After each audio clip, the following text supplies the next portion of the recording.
semi-pasok, I guess. Kasi pwedeng pumasok si Kagura in the backlines gamit yung Rashu Umbrella Fling. Pagkapasok niya yung go for the yin yang overturn. Eh, yung primary target lang naman na kailangan nila alalahanin dito is si Farsa kapag nag-feathered airstrike na siya, or si Kaari kapag nag-free hit siya sa backline. So yun yung trabaho ni Kagura dito. Ngayon, kailangan makontra nila si Esmeralda and once na nag-falling star moon siya. So may sense na i-pick up nila si Kagura. Exactly. Pero at Hellcurt eh. I'm sorry. I think the Kagura dito is like a utility hero since Edward might be using this one. Pero it's gonna be a quick one dito sa predictions natin. I'll start with you, Nomad. Nakita mo na yung lineup. Onyx PH, Blacklist International. Who would you pick dito on the very first game? Medyo mahirap pumili para sa akin, pero I think pupusuan ko yung Blacklist dito. Blacklist International. Prof B, ikaw, kamusta naman sa'yo ang lineup ng dalawang team na to? I'll go for International. Sobrang nakakatakot pa rin. Just imagine Nakaja needing to find his proper target tapos biglang may tatalo na Hellcurt. Blacklist International, they do have a fighting chance here in this game against Onyx PH. Yes, tama ka naman dyan, Carmelet. Pero ngayon, let us go into the land of dawn. It is Onyx PH versus Blacklist International. And yan, siguro ngayon makikita na natin how would they utilize this kind of lineup coming from Blacklist International. Surprisingly, si Wise pa rin yung carry dito on the side of Onyx PH, even though they have the Esmeralda side lane. So nagpalit sila ng role. Wise will be playing the hyper carry and the Yakuna naman will be using the mage on the Esmeralda. On the side of Blacklist again, pinag-uusapan natin kanina yung Kagura. It's on the hands of Edward. Typical na support mage, pero ito ibang klase Kagura. Kasi ito yung mage na hindi na natin nakikita. Well, nababan, pero hindi talaga natin malalas nakikita yan. Ngayon, sila ang makakakuha. I think first time na magagamit na mage support. Kagura dito, no? I'm not really sure, pero surprising lang kasi hindi ito talaga yung typical mage support na nakikita natin. Yung Selena kasi naban kanina on the side of Onyx PH, which is actually a good call from them kasi counter din si Selena against i-hero sa side of Onyx PH. Yes, tama man dyan. Talagang halata namang pinag-isipan maigin, no? Kung ano yung mga gagamitin nila rito. And kung titignan natin ngayon, Kuya Midnight, medyo nakakalamang yung Onyx PH natin dito in terms of yung pagkuha ng kanilang mga jungle camps kasi medyo mas mabilis sila. And that, yan na nga. Kaso mo pala, actually, ang nakakuha ng first na dito is yung Blacklist International. Again, ito yung ito yung labang ng Blacklist International. Yung jump with the claws, with the Kagura, and with the Kufra. Ito yung big line nila yung Onyx PH. Look at the heroes of Onyx dito. They really depend on their positioning. The Cho, the Farsa, the Kaja, the Kari. Actually, lahat sila. Literal lahat sila. Nakadepende sa positioning. And kung may ganitong classic lineup ka on the side of Blacklist International na kayang biglain Onyx PH, suddenly tinatanggal mo yung aggression ng Onyx kasi kailangan nila isipin yung pwestuhan nila Nakita natin kanina si Oh My Venus nag-step out lang ng konti, tinalo na ng Kagan ng Kufra.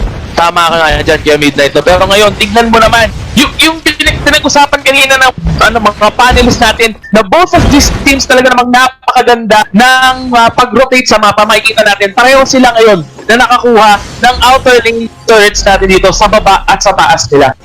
There you go. Divine Judgment first of on the side of Onyx PH. Nakakuha sila dito ng Hellcurt, pero kakatahan pabalik ako with the BMI. He was able to take down the Kaja, pero ito lalaban pa rin ng Onyx PH. Hindi pa tapos yung teamfight, pero lumalaban din yung Kagura. The control is there. Ito na. The yin yang overturn overtakes teamfight here for Blacklist International. The damage of Onyx PH is not enough para makalamang sila doon sa current na teamfight. Wise kasi dito, alam naman natin, Kari, hindi siya early game power spike. No, medyo mid game pa siya maaasahan dito compared dito sa club natin na once magkaroon siya ng 10 stack ng Art of Thievery, talaga naman pwede na siya ipangbakbakan. Actually, majority nga ng majority ng damage ng Onyx PH galing pa kay Oh My Venus Kaya nakita natin ang bilis lang patayin ng Blacklist International yung mga heroes ng side ng Onyx. So kailangan mag-ingat ng Onyx dito. They need to find farm first. Kailangan ma-establish nila yung network lead against Blacklist International. Kaso nakakatakot dito, parating pa lang yung pinaka malakas na timing ng Blacklist. Once na mag-online na yung Hellcurt dito on the hands of Riddler, that it is gonna be very scary for Onyx PH. Yes, and also dagdag ko lang doon sa about Blacklist International, no? During mid to late game pala, hindi lang si Claude and Hellcurt yung magiging problem nila. Edward could also be a very big problem during the late game kasi alam naman natin ang power spike ng isang Kagura talaga namang sobrang sakit. Yes. Yan yung yan yung signature ng mga support mages parang apat yung core mo. Kasi essentially, kapag umabot ka ng late game, yung mage nakakapag-farm din. Lalo pag lumagpas na ng 12-minute mark. Remember guys, yung mask natin, pag lumagpas ng 12-minute mark, doon na nagsisimula yung distribution ng resources. Yung funneling, nawawala na yan. Lahat kayo nagkakaroon na ng gold. So, eventually, yung mga mages nyo mag-i-scale din. So, this is very scary for Onyx PH kasi pagdating ng late game, may Kagura pa silang iintindihin. Yes, right now, makikita naman natin dito sa bot lane. Ako, tatlo. Laban sa isa, Yaku will try to run away from the blazing duet dito. With the damage, is the damage. Ayan, nakakuha. Another kill coming from Blacklist International. Kuya Midnight killing spree ang isang Claude na naka-bounty. Paano nila ngayon yan mapipigilan? Alam mo, sa totoo lang, kailangan napakaganda ng setup ng Onyx PH dito eh. You need to utilize the lore on this show, yung flicker into the kick. Unfortunately, may ano kasi si Yako dito eh, no? Naka-purify. So, ang only chance ng Onyx PH dito is to have the Kaja suppress the Claude with the Divine Judgment. Unfortunately, wala pa yung follow-up damage nila eh. Tapos nakakatakot pa rito kapag tumalon si Fuzakin, ma-silence lang siya ni Riddler and matalo na din siya. Then suddenly, -1 yung team fight. Then pwede lang mag-BMI palayo si Aqua. Yes, tama. So actually, yes, yung napakalaking problema talaga dito nila is Riddler. And right now, kulang na kulang ang damage ng Onyx PH. Kaya medyo kailangan nila ibawi to. Via objectives, pushing, ganyan. Pero, oh my God! Yung objective na sinasabi ko, imbis na nakuha, napakalinis naman ng flame shot, pero parang Edward. Kire-remind ko lang kayo pero taga lang si Dexter dito nakahuli ng si Kaja, flicker out para makaligtas sila from the feathered airstrike of Miller with the kick! And finally, this Edward, so Onyx PH, they will find one. So, wala nang pakialam si Edward, naka-1 siya yung turtle, wala nang pakialam. Kire-remind ko lang kayo, ni-nerf yung damage ng flame shot and he was able to snipe the turtle away from Onyx PH. Napakagandang spike sana ron for Esmeralda. Unfortunately, nakuha ka ng Blacklist International. And this is very surprising, Baymax. Blacklist International is actually holding their ground against Onyx PH. They're going toe-to-toe with the Titan. Tama. No, medyo nahihirapan din kasi talaga yung Onyx PH ngayon. Yung doon nakakasabay sila sa rotation-wise, yes, nakakasabay sila, pero ito yung pick of trap nila. Killer hit mo, medyo nainip dun sa wall. Ang burst damage, diba? Walang burst damage. Buti nga di pa sila nilabanan ni Riddler dun kasi malayo pa si Edward, so wala sa pwesto yung Kagu to actually join the skirmish. Pero Blacklist International, you now have a window na walang Divine Judgment yung Kaja. If you're Blacklist, you look for fights now, and yun yung ginagawa nila sa may top lane. Pero Skiller dito on the bottom lane will be taken down by Farsa. On PH, will actually trade the show on the top lane, and ito yung sinasabi natin kanina, they have a window to fight Onyx PH. Pero Onyx PH, they realize that mahina yung timing nila ngayon. They're going for trades. Pinatay nila si Thamus at the bottom lane, and they will actually be able to take down the tier 2 tower here on the bottom lane. Wow, dalawang turret and isang kill yung kapalit. But here on the mid side naman, Aqua, eto nga ngayon yung pinangpalit ng ating Blacklist International. Dun sa second tier turret nila sa baba, kinuha nila yung third tier sa mid lane, which is much more important than the other lanes. Kasi alam naman natin yung lane na mid, yan yung pinakamabilis daanan ng minions kasi walang curvature, di ba? So dire-diretso lang yan. Diyan sila mape-pressure mamaya pero mukhang magkakasabay ng dito.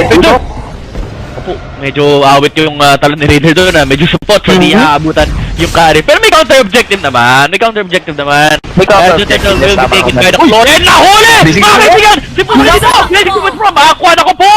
Yata! Mga kaibigan! Ni Venus dito, wise and Pusa was taken down. Napakagandang setup mula kay Edward. Aqua dito, yes, napakaganda ng Blazing Duet, pero that team started with amazing engagement from Edward Dila. Susunod pa rito, flame shot, kinayas pa mga kaibigan. Talaga naman, sinecure lang, para baka daw makatakas eh. Akin na lang kaysa matakas. Sa matakas, sabi dito ni Edward, no? Pero Onyx PH is on the verge of losing mga kaibigan. Medyo dehado sila ngayon compared kanina na sila pa yung may hawak ng lead. Pero ngayon makikita naman natin it's 3-8 in favor of Blacklist International. Pero nakakaroon yata tayo na yung fight dito. Only summon coming from Esmeralda, pero Dexter will fall down doon sa likod. Killer trying to run away. Here comes the follow-up from Blacklist International. Ultimate coming from Farsa. Talaga namang mapapatakbo na lang dito yung ating Red King. They're gonna be fine with that. Si Dexter lang yung nahuli on the Kufra. Pero ang ganda ng ang ganda nung engagement ng Blacklist International. Alam kasi nila na wala pang flicker at that time nung pinasok na Edward yung Kaja. At the same time, yung Divine Judgment, again, siya yung initiator dito for Onyx PH eh. So, ang ginagawa ni Edward is siya yung nang zone against the Kaja kasi hindi naman pwedeng hilahin yung Kagura kasi kapag hinila ni Kagura, wala na silang panghila kay Claude.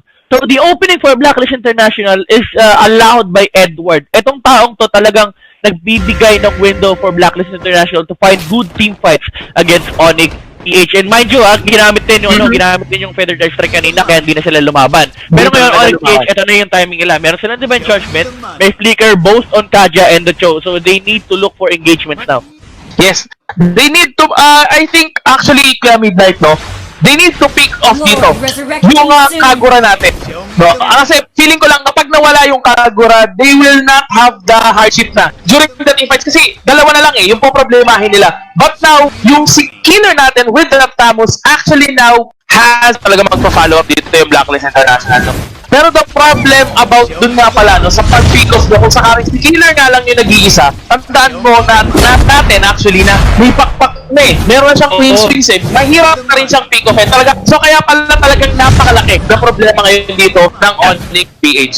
Imagine, itong lineup ng Blacklist International, they will just continue to scale. And ayan, may immortality na si Dexter. I'm actually curious kung mag-immortality rin Scaler after the Queen's Wings. Pero Aqua now has the Endless Battle. Curious ako kung anong unang binili yung item, Demon Hunter Sword data. Or, yeah, most probably may naka-DHS siya, then Endless Battle.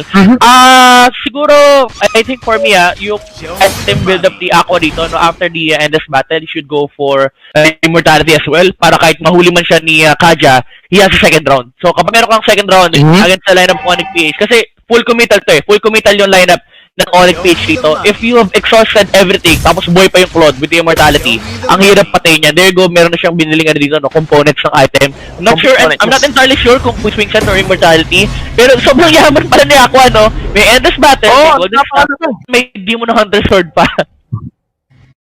Actually, almost luck item na dito yung Claude natin kaya Midnight, no? Makikita mo naman, I think, possibly, Queen's Wings yung pwede niyang buhin dito kasi alam naman natin, Claude, when using his ultimate, talaga namang marami siyang tinatamaan. So, he might utilize the life steal give swing when he's very low in the team fights.